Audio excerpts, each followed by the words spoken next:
Bonjour, vous savez qu'il existe 3 sortes de net dans un bulletin de salaire, le montant net social, le montant net à payer et le montant du net imposable.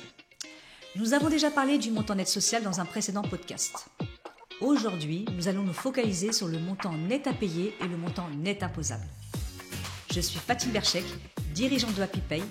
Bienvenue dans mon podcast, la paye pertinente et impertinente.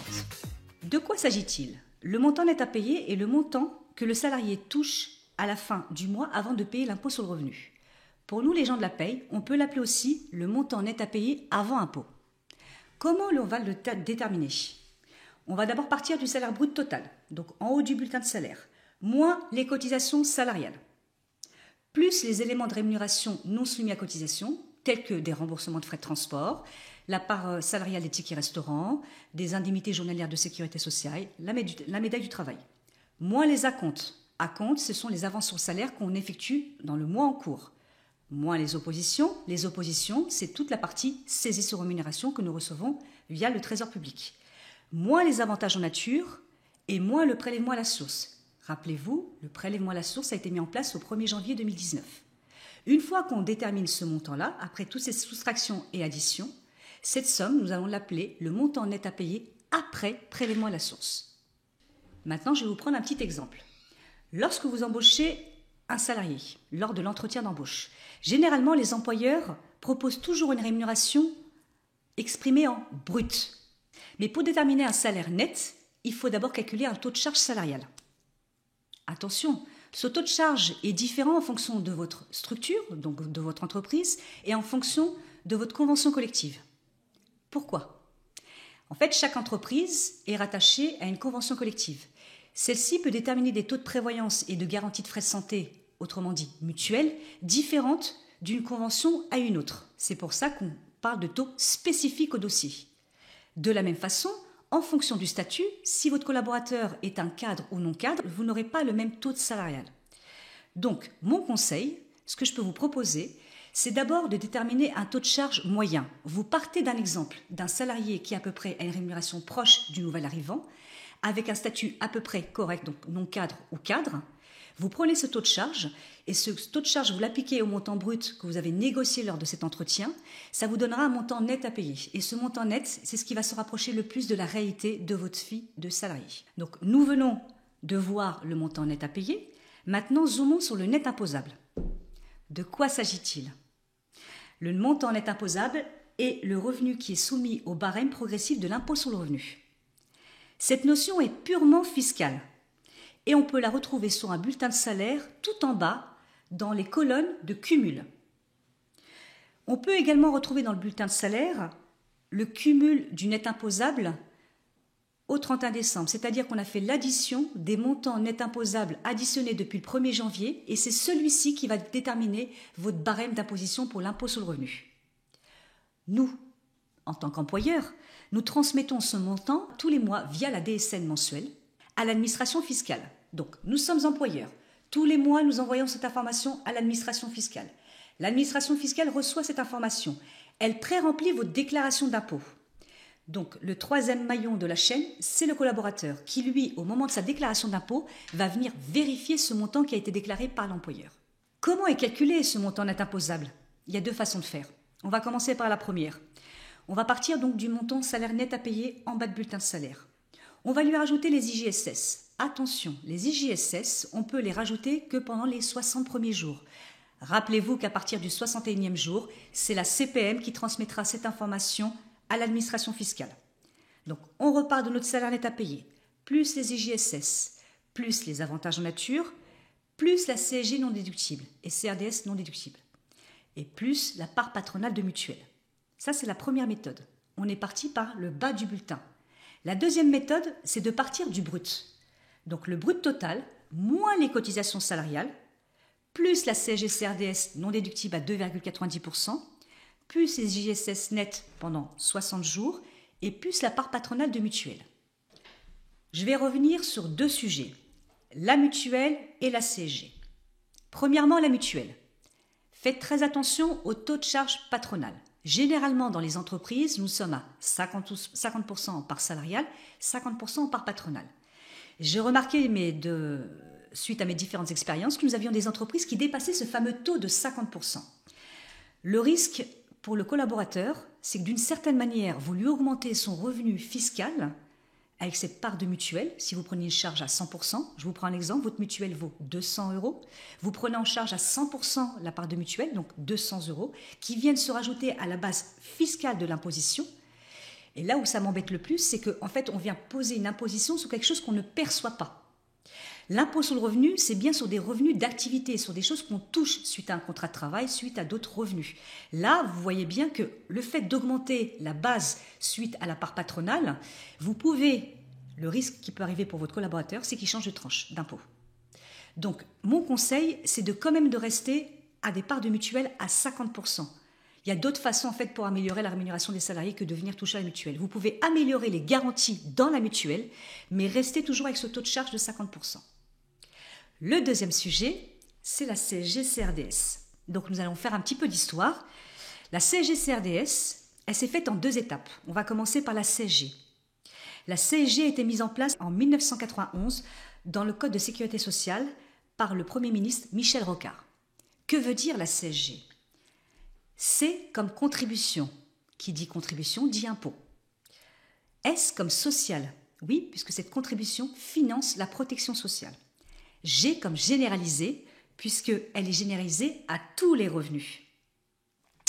La CRDS, quant à elle, est arrivée un peu plus tard, par une ordonnance du 24 janvier 1996, et celle-ci est relative au remboursement de la dette sociale. Elle représente 0,5%. Donc, où est-ce qu'on peut retrouver la CSG ? La CSG, on la paye sur plusieurs revenus. Quels sont ces types de revenus ? Le premier, c'est celui que nous avons tous, c'est le bulletin de salaire, c'est ce qu'on appelle communément le revenu d'activité.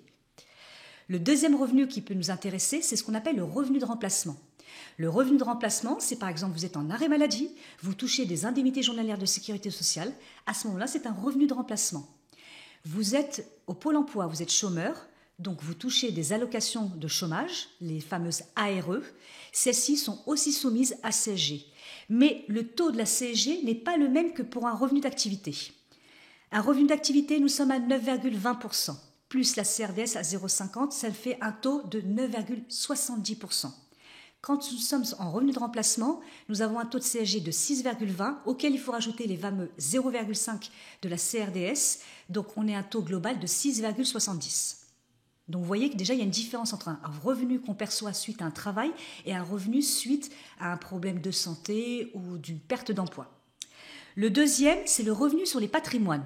Le taux est de 9,90%. Vous avez aussi les revenus sur les produits de placement. Et le dernier, qui peut être surprenant, c'est sur les sommes engagées et les produits perçus à l'occasion des jeux. Ça veut dire quoi ? Si demain vous êtes gagnant au loto, vous devrez d'une manière ou d'une autre payer de la CSG. Cela représente quand même 9,50%. Et un dernier revenu de remplacement que je me suis permise de vous rajouter, c'est celui des pensions de retraite. En effet, en fonction de votre situation de famille et votre revenu, vous n'allez pas payer le même taux de CSG. Aujourd'hui, il vacille entre 6,60% et 8,30%. Donc c'est vraiment en fonction de votre revenu, du montant de ce que vous percevez en pension de retraite. Une fois qu'on a calculé, donc je vous ai expliqué un peu la CSG, qu'est-ce qu'on fait nous au niveau de la paye ? On vient appliquer ce qu'on appelle un abattement de 1,75%. Je vous prends un petit exemple. Vous avez un brut total de 2 000 €. Ce qui va être soumis à CSG, c'est 2 000 € multiplié par 0,9825, donc c'est la diminution des 1,75%, donc ça sera bien 1 965 qui rentreront dans la contribution au niveau de l'assiette. Donc ça, c'est pour les frais professionnels, c'est l'abattement des 1,75 pour les frais professionnels. Mais il faut savoir qu'il y a d'autres revenus pour lesquels il n'y a pas d'abattement. Et ça, vous le savez, c'est ce qui concerne l'épargne salariale. Quand vous donnez 1 000 € à un collaborateur dans le cadre d'un intéressement, d'une participation, la CSG va être payée par le collaborateur à hauteur, donc là, pas d'abattement, on prendra les fameux 1 000 € et sur ces 1 000 €, on va déterminer donc les 9,70% qui vont s'appliquer sur cette fameuse 1 000 €. Ne pas oublier que la CSG-CRDS reste une cotisation salariale. Donc, les employeurs n'ont pas de visibilité là-dessus. C'est bien les salariés qui la payent. Il y a un autre sujet sur lequel il n'y a pas d'abattement, ce sont les indemnités de rupture. Ainsi que tout ce qui concerne les contrats, les contributions patronales de retraite supplémentaire ainsi que la prévoyance complémentaire. Vous avez pu le constater que sur vos bulletins de salaire, à partir du moment où vous avez une prévoyance, vous avez un fameux forfait social de 8% qui vient s'ajouter sur la part patronale de prévoyance. Ce forfait social de 8% c'est une charge patronale. Donc pour calculer un salaire et donc une base de CSG, on part bien d'un brut. On vient lui appliquer les fameux 1,75% de frais d'abattement. On rajoute le montant de l'assiette du forfait social, puisque c'est le montant de la part patronale de mutuelle et de prévoyance. Et c'est l'addition de ces deux sommes-là qui vont nous donner notre base de CSG, sur lequel on va appliquer donc les 9,70%. Attention, la CSG, il y a une partie qui est déductible et une partie qui n'est non déductible. Qu'est-ce que ça veut dire ? Ça veut dire que la partie qui est non déductible doit être réintégrée dans votre net à payer pour être soumis à l'impôt sur le revenu. Comment vous pouvez la retrouver sur le bulletin de salaire ? C'est la fameuse ligne des 2,90% que vous retrouvez sur le bulletin de salaire. Donc c'est cette somme-là qu'on vient rajouter au net à payer pour calculer votre fameux net imposable. Donc, nous avons vu les deux petits points de vigilance, donc la part patronale de mutuelle et la fameuse CSG. Il y a un dernier point sur lequel il faut apporter vraiment une vigilance extrême, c'est concernant les heures supplémentaires. N'oubliez pas que depuis 2020, si je ne me trompe pas, Emmanuel Macron a décidé d'exonérer les heures supplémentaires, heures complémentaires ainsi que le rachat des jours de RTT avec une exonération d'impôt sur le revenu. Cette exonération, elle est limitée. Le montant maximum d'exonération par année est de 7 500 € net. Donc nous, en tant que payeurs, nous avons l'obligation tous les mois de vérifier que ce montant n'atteint pas les 7 500 €. Dans le cas où le salarié aurait fait énormément d'heures supplémentaires et que ces heures supplémentaires, cette valorisation dépasserait les 7 500 € net, à ce moment-là, tout ce qui est au-dessus de 7 500 € net serait soumis à l'impôt sur le revenu. C'est vraiment un avantage fiscal qui est fait aux entreprises. On pourrait faire le lien à l'époque avec M. Sarkozy qui nous avait sorti la fameuse loi TEPA, travailler plus pour gagner plus. En fait, Emmanuel Macron a repris la même chose avec cette fameuse exonération d'heures supplémentaires. Et on l'a vu pendant le Covid, ça fonctionne. Donc aujourd'hui, nous avons des collaborateurs qui nous demandent des heures supplémentaires parce que pour le coup, c'est du gagnant-gagnant. Que faire en cas de contestation ? Cette fois-ci, je me mets du côté du salarié. Il a deux possibilités. Soit, premièrement, il vient modifier les montants déclarés dans sa déclaration en ligne ou en papier, s'il a encore la possibilité. Deuxièmement, si sa déclaration a déjà été validée par l'administration fiscale, à ce moment-là, il se connecte à son compte impotgouv.fr et là, vous allez voir qu'il y a toute une démarche pour pouvoir faire des réclamations ou des contestations. Je vous laisserai regarder puisque là, on est sur des règles fiscales, donc on sort un peu du sujet de la paye. Mais quoi qu'il arrive, ce qui peut se passer, c'est que l'administration fiscale, si elle a besoin de plus d'informations, elle peut revenir vers nous pour nous demander une attestation de salaire au 31 décembre. Et à ce moment-là, il faudrait qu'on justifie la somme que nous avons déclarée dans la DSN. Donc là, on a vu pour le coup comment se calculer le net imposable. Nous avons vu les différents cas avec la CSG par patronale de mutuelle et les fameuses heures supplémentaires. Nous avons vu le cas aussi des contestations.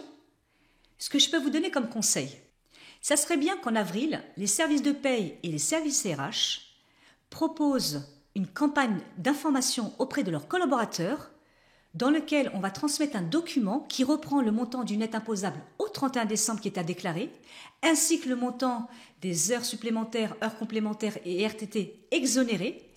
Et c'est ce fameux document qui va permettre au collaborateur, quand il va faire sa déclaration d'impôt à partir du mois de mai, d'aller vérifier que le montant qui est déclaré dans son attestation ainsi que sur son bulletin de salaire correspond à ce que l'administration fiscale a pré-rempli dans sa déclaration.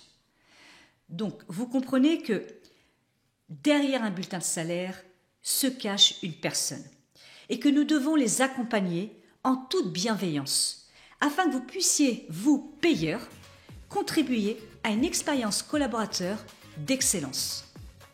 Merci, cher Happy Payer, d'avoir écouté mon podcast. Rendez-vous le mois prochain pour un nouvel épisode. Et d'ici là, je vous souhaite un happy mois.